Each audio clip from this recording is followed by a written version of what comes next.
Hai guys, welcome to Teguh Story Channel. Apa kabar sahabat onlineku? Semoga sehat dan bahagia selalu, serta selalu dalam lindungan Allah. Di video ini aku akan menceritakan kisah seorang dokter hewan yang masih muda, di mana dia baru menetap di suatu tempat dan menjadi idola bagi kaum hawa. Akan tetapi kisahnya tidak berakhir happy ending, melainkan menjadi kisah yang sangat tragis.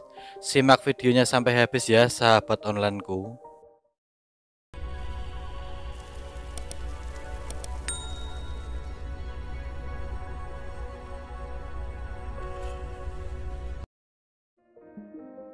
Brian Ryan adalah seorang dokter hewan berusia 31 tahun yang selalu memiliki semangat untuk membantu hewan yang membutuhkan.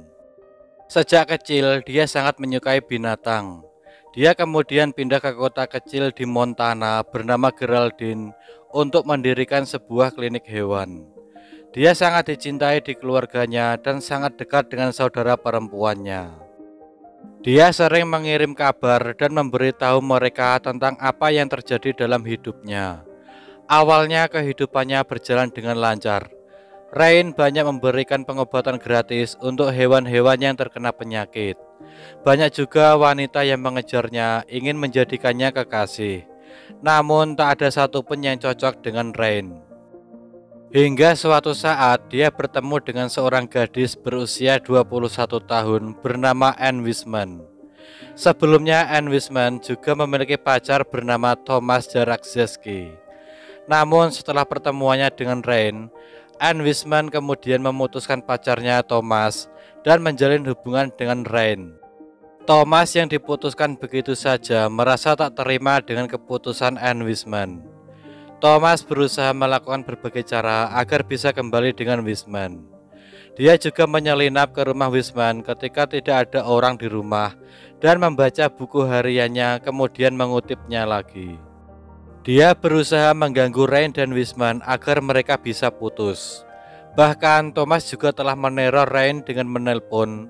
Kemudian saat diangkat lalu teleponnya dimatikan hingga berkali-kali. Thomas juga sempat melempar batu bata ke jendela rumah Ryan dan Ryan menganggap itu bukan masalah serius. Mungkin orang itu hanya iseng pikirnya. Pada tanggal 14 Juli 1996, Ryan ditemukan tewas di rumahnya. Dia ditemukan dengan luka tembak. Ada 3 peluru di tubuhnya. 2 bersarang di salah satu lengannya dan yang satunya di dadanya. Polisi segera melakukan pemeriksaan namun tidak ditemukan bukti-bukti atas kematian Ryan. Polisi menduga Ryan telah bunuh diri. Namun setelah dilakukan otopsi, ditemukan adanya perlawanan dan di mata Ryan terdapat luka memar dan lecet di kepala bagian belakang bawah. Hal itu diduga adanya tindak kekerasan sebelum akhirnya Ryan ditembak mati. Ada beberapa perbedaan yang menyebabkan pengumpulan bukti itu sendiri terhambat. Petugas polisi setempat telah mencemari bukti forensik dengan mencoba membersihkan darah, berjalan di sekitar kediamannya, dan meninggalkannya tanpa pengawasan selama lebih dari 24 jam. Berdasarkan bukti lain yang dapat dikumpulkan bersama, ditemukan bahwa si pembunuh mungkin menembak Ryan terlebih dahulu di luar rumahnya. Selain itu, si pembunuh juga diyakini telah menyaksikan Ryan mati. Setelah itu, pistol dibersihkan dengan pelarut sehingga tidak meninggalkan sidik jari. Mungkin penting untuk menunjukkan bahwa Ryan ditembak mati dengan Magnum 357 miliknya sendiri yang ditemukan di dekat tangannya, yang awalnya membuat polisi percaya bahwa ini adalah bunuh diri. Satu hal yang tidak bisa ditentukan oleh ahli patologi adalah kapan Ryan meninggal. Penyelidik tahu dia telah dibunuh beberapa waktu setelah dia kembali dari sebuah konferensi di Bozeman pada Jumat malam. Wiseman juga mengungkapkan kepada polisi kalau dia terakhir kali berbicara dengan Ryan sekitar pukul 10.15 malam, itu pun lewat telepon. Ryan berkata kepada Wiseman kalau dia harus pergi dan mengucapkan selamat tinggal, seakan-akan dia berpamitan dengan Wiseman. Rain ditemukan meninggal pada hari Minggu, akan tetapi polisi tidak bisa memastikan kapan meninggalnya Rain, entah Jumat malam atau Sabtunya. Sementara Thomas Jarakowski mengaku tidak tahu menahu tentang hari kematian Rain. Ada juga desas-desus kalau teman dekat Rain, Larry Hagenbuch, telah menjelek-jelekannya di sebuah bar sebelum kematiannya. Namun Larry juga membantah hal itu. Menurut istrinya, dia meninggalkan Larry karena dia minum terlalu banyak. Bahkan dia mencoba bunuh diri dengan meminum obat untuk hewan yang dia dapat dari Rain. Thomas dan Larry membantah dan mengungkapkan kalau mereka tidak membunuh Rain. Thomas bersikeras kalau dia lagi berusaha untuk mengatasi perasaannya karena telah ditinggalkan oleh wanita yang dicintainya. Dia juga mengakui perbuatannya seperti menyelinap di rumah Wiseman, membaca buku hariannya. Dia juga mengungkapkan kalau dia tidak memiliki dendam kepada Rain, jadi buat apa dia membunuhnya. Tapi Wiseman tidak percaya dengan perkataan Thomas. Dia mengira Thomas telah membunuh Rain karena amarah dan cemburu. Menurut Wiseman, kalau bukan karena dirinya, mungkin kejadian ini tidak akan terjadi. Wiseman sangat bersedih dan sangat menyesali kejadian itu. Pria yang baru saja menjalin hubungan dengannya, kini telah meninggalkannya selama-lamanya. Pada tahun 1998, Thomas Jarakowski ditangkap atas pembunuhan Rain. Tapi dia mendapatkan dukungan dari pengacara pembela yang ditunjuk oleh negara bagian. Pengacara itu bernama Bob Peterson. Bob mengungkapkan saat dia bertemu dengan Thomas, dia tidak percaya kalau Thomas melakukan pembunuhan itu.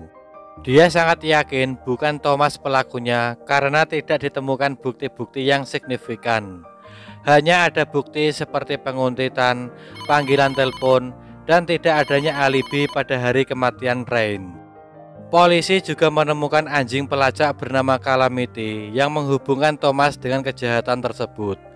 Anjing itu melacak aroma tubuh Thomas sama seperti saat anjing itu melacak di sekitar ditemukannya jasad Rain. Tapi tuduhan itu dibatalkan karena anjing dan pawangnya tidak disertai sertifikasi yang tepat.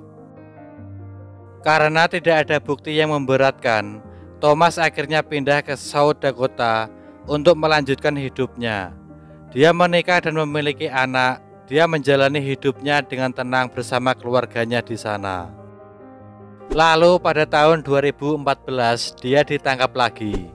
Sidang kedua yang berlangsung pada 2015, hampir 20 tahun setelah kejahatan itu. Penuntut berpendapat bahwa tidak ada orang lain yang memiliki motif untuk membunuh Rain selain Thomas Jarakowski. Tindakannya seperti menguntit Rain, membobol rumah Wiseman untuk membaca buku hariannya, dan menghadapi mereka dalam suasana hati yang putus asa. Hal itu digunakan untuk mencirikan Jarakowski telah melakukan kejahatan karena cemburu. Pada saat yang sama, pembela mencoba untuk mengarahkan kesalahan pada orang lain yang telah membuat klaim tidak pasti yang menempatkan dia dalam hubungannya dengan kematian Rain, yaitu Larry Hagenbuch. Bagaimanapun kurangnya bukti yang tepat membuat Jarakowski tidak bersalah atas kejahatan tersebut. Dengan demikian pelaku sebenarnya tetap berkeliaran. Sekian dari kisah ini. Bagaimana menurut teman-teman tentang kasus ini? Bisa komen di bawah. Dan semoga kita bisa mengambil hikmah dari kasus yang aku bawakan hari ini. Bagi yang belum subscribe, bisa tekan tombol subscribe, like, komen, dan share, serta nyalakan lonceng notifikasinya agar teman-teman tidak ketinggalan video dari aku selanjutnya. Tetap jaga kesehatan, berhati-hati dalam setiap aktivitas. Dan juga yang mau request tentang kasus-kasus yang ingin aku bawakan, bisa DM di Instagram Teguh Story Channel atau bisa juga komen di bawah. Sampai jumpa lagi di video selanjutnya. Terima kasih.